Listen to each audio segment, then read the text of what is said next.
প্রিয় দ্বাদশ শ্রেণীর ছাত্রছাত্রীরা, আজকে আমি তোমাদের সাথে আলোচনা করব তোমাদের পলিটিক্যাল সায়েন্স অর্থাৎ রাষ্ট্রবিজ্ঞানের তৃতীয় সেমিস্টার 2026-এর প্রশ্নপত্রের উত্তরগুলো আলোচনা করছি। তোমরা ভালো করে দেখো। একের প্রশ্ন, জোট নিরপেক্ষ আন্দোলনের প্রথম শীর্ষ সম্মেলন যে বীর অপশান বেলগ্রেডে হয়েছিল। দুয়ের প্রশ্ন, ঠান্ডা যুদ্ধকে ড্যাশ দীর্ঘ শান্তি বলেছেন। বিয়ের অপশান জন যে গ্যাডিস। প্রশ্ন নম্বর 3, যে এনপিটি স্বাক্ষরিত হয়েছিল কত সালে? অপশান এ 1968 সালে। প্রশ্ন নম্বর 4, সম্মিলিত জাতিপুঞ্জের সনদ গৃহীত হয়েছিল। অপশান সি সান ফ্রান্সিসকো সম্মেলনে। প্রশ্ন নম্বর 5, নিচের অনুচ্ছেদটি পড়ো এবং প্রশ্নের উত্তর দাও। সম্মিলিত জাতিপুঞ্জের সনদে বিশ্ববাসীর সাংস্কৃতিক জীবনের সামগ্রিক উন্নয়ন ও বিকাশের লক্ষ্যের কথা ঘোষণা করা হয়েছে। জাতিপুঞ্জের অধীনে শিক্ষা, বিজ্ঞান ও সাংস্কৃতিক বিষয়ক একটি সংগঠন তৈরির যে উদ্দেশ্যে 1945 খ্রিস্টাব্দে 1 থেকে 16 নভেম্বর লন্ডনে একটি সম্মেলন অনুষ্ঠিত হয়েছে। এই সম্মেলনের পরিপ্রেক্ষিতে জন্ম হয় অপশান ডি ইউনেস্কো। সঠিক উত্তর। প্রশ্ন নম্বর হচ্ছে 6, ছত্তিশগড় রাজ্যটি যে মূল রাজ্যের অন্তর্ভুক্ত ছিল তা হলো বিয়ের অপশান মধ্যপ্রদেশ। প্রশ্ন নম্বর 7, মণিপুরের পূর্ণ রাজ্যের মর্যাদা লাভ করে। অপশান বি 21 জানুয়ারি 1972। 8এর প্রশ্ন হচ্ছে স্তম্ভ মেলাও। স্তম্ভ মেলা হচ্ছে হরি সিং হবে কাশ্মীরের মহারাজা। Doctor B.R.. আম্বেদকর হচ্ছে আইনমন্ত্রী। ফজল আলী রাজ্য পুনর্গঠন যে কমিশনের সভাপতি। সর্দার বল্লভভাই প্যাটেল স্বরাষ্ট্রমন্ত্রী। অর্থাৎ অপশান ডিটা তোমরা করবে। প্রশ্ন নম্বর 9, ভারতে দলত্যাগ বিরোধী আইন প্রণীত হয় ড্যাশ সালে। অপশান সি 1985 সালে। প্রশ্ন নম্বর 10, রাজনৈতিক দল ছাড়া আধুনিক রাজনৈতিক ব্যবস্থার কল্পনা করাই কঠিন, একথা বলেছেন যে অপশান ডি অ্যানাল বল। প্রশ্ন নম্বর 11, সম্মিলিত জাতিপুঞ্জের বর্তমান মহাসচিব ছিলেন।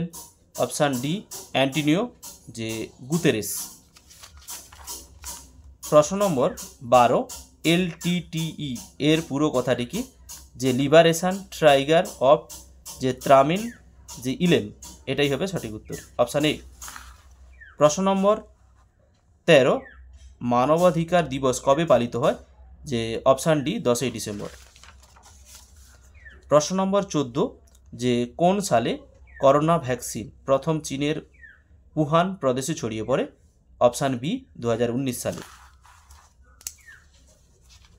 প্রশ্ন নম্বর 15, পাশাপাশি তালিকা এ তালিকা 2 এর লিখিত যে বিষয়গুলোকে মিলিয়ে সঠিক উত্তর লেখো। তালিকা এ মিলেনিয়াম ডেভেলপমেন্ট গোলস জাতিপুঞ্জ কর্তৃক গৃহীত হয়, ওটা 4টা হবে 2000।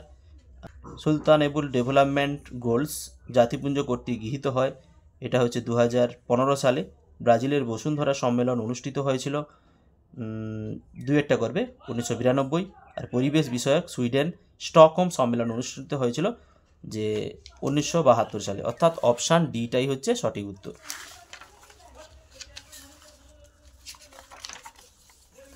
প্রশ্ন নম্বর 16, দ্বিদলীয় ব্যবস্থা দেখা যায় হচ্ছে অপশান বি মার্কিন যুক্তরাষ্ট্রে।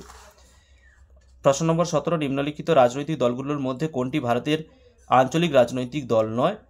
যে অপশান ডি বহুজন সমাজ পার্টি। প্রশ্ন নম্বর 18, বিবৃতি বিবৃতি, যে কোনো রাজনৈতিক দল প্রথম এবং প্রধান লক্ষ্য হলো ক্ষমতার অধিষ্ঠিত হওয়া। আর কারণ যে কোনো রাজনৈতিক দল আসন্ন লক্ষ্য ক্ষমতা অর্জন করা হলো তার চূড়ান্ত লক্ষ্য হলো জনগণের সেবা করা। অর্থাৎ অপশান এটা এ আর উভয়ই সত্য, আর সঠিকভাবে এর প্রতিষ্ঠা করে। প্রশ্ন নম্বর 19, ভারত পাকিস্তানের মধ্যে সিন্ধু জলবন্টন চুক্তি স্বাক্ষরিত হয়েছিল। অপশান বি 1960 খ্রিস্টাব্দে। প্রশ্ন নম্বর 20, ভারত হলো মার্কিন কৌশলের যে লিনচ পিন অর্থাৎ পরিহার্য অঙ্গ, উক্তিটি করেছেন অপশান সি বারাক ওবামা। প্রশ্ন নম্বর 21, গ্লাসনস্ট ও পেরেস্তোইকা নীতি প্রবর্তন করেন যে অপশান এ মিখাইল গর্বাচেভ। প্রশ্ন নম্বর 22, ঠান্ডা যুদ্ধের সময় যে সামরিক জোটটি পশ্চিমী দেশগুলোর নেতৃত্বে গঠিত হয়েছিল তা হলো নাটো। অপশান বি নাটোর পুরো নাম নর্থ আটলান্টিক ট্রিটি অর্গানাইজেশন। প্রশ্ন নম্বর 23 যে সার্ট এর পুরো নাম হলো strategical arms reduction treaty, option B. প্রশ্ন নম্বর 24 উল্লেখিত ঘটনাগুলো কালক্রমে সাজাও এবং সঠিক বিকল্পটি চিহ্নিত করো। যে এটা সঠিক উত্তরটা বলেছে সি, অর্থাৎ প্রথম হবে পোটসডাম সম্মেলন, তারপর মার্শাল পরিকল্পনা, তারপর হবে হচ্ছে সুয়েজ সংকেত, লাস্টে হবে ঠান্ডা যুদ্ধের অবসান। প্রশ্ন নম্বর 25 দাঁতাস শব্দটির অর্থ, অপশান সি দুটি দেশের মধ্যে অশান্তিপূর্ণ সম্পর্কের সহজ করে তোলা বা উত্তেজনার প্রশমন। 26 নিচের সন্ত্রাসী হামলাগুলো কালানুক্রমে সাজাও। তোমরা প্রথমে এটা করবে ভারতের সংসদের উপর সন্ত্রাসী হামলা 4টা, তারপর মুম্বাই সন্ত্রাসী হামলা, তারপর করবে উরি সন্ত্রাসী হামলা, তারপর লাস্টে করবে পেহেলগাঁও সন্ত্রাসী হামলা, অর্থাৎ অপশান বি। 27 প্রশ্ন নিচের কোনটি একটি প্রধান অপ্রথাগত নিরাপত্তার হুমকি নয়? অপশান ডি পারমাণবিক বিস্তার। প্রশ্ন নম্বর 28 এদের মধ্যে কোনটি প্রথাগত নিরাপত্তার উপাদান? অপশান বি অস্ত্র নিয়ন্ত্রণ। প্রশ্ন নম্বর 29 ভারতীয় পার্লামেন্টে রাজ্য পুনর্গঠন আইন পাস হয় কবে? Option B 31 August 1956। প্রশ্ন নম্বর 30 কত সালে জম্মু কাশ্মীর 370 ধারা বাতিল করা হয়? অপশান নম্বর সি 2019 সালে। প্রশ্ন নম্বর 31 কোন প্রধানমন্ত্রী ভারতের পূর্বে তাকাও নীতির রূপকার? অপশান এ যে পিভি নরসিমা রাও। প্রশ্ন নম্বর 32 ভারতের দ্বিতীয় পারমাণবিক পরীক্ষার সাংকেতিক নাম? যে অপশান ডি অপারেশন শক্তি। প্রশ্ন নম্বর 33 ভারত ও চীনের মধ্যে ডোকলাম সংকট কোন সালে হয়? যে অপশান এ 2017 সালে। প্রশ্ন নম্বর 34 ভারত এবং মার্কিন যুক্তরাষ্ট্রের কোন কৌশলগত নিরাপত্তামূলক সংলাপের সদস্য? যে অপশান সি কোয়াড। প্রশ্ন নম্বর 35 ভারতের বন্ধন এক্সপ্রেস রেল পরিষেবা চালু হয়েছিল কোন রাষ্ট্রের সাথে? অপশান বি বাংলাদেশের সাথে। প্রশ্ন নম্বর 36 জাতিপুঞ্জের কোন সংস্থাকে বিশ্বের বিবেক বলা হয়? অপশান এ সাধারণ সভাকে। প্রশ্ন নম্বর 37 নিরাপত্তা পরিষদের অস্থায়ী সদস্যের কার্যকালের মেয়াদ কত? অপশান এ 2 বছর।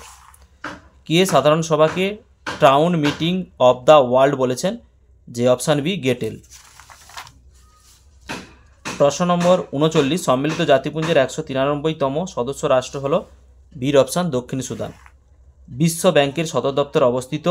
যে অপশান ডি ওয়াশিংটনে। ভিডিওটি শেষ অবধি দেখার জন্য অতীতের ইতিহাস চ্যানেলের পক্ষ থেকে সবাইকে অসংখ্য ধন্যবাদ। ফিরে আসছি পরের ব্লগ।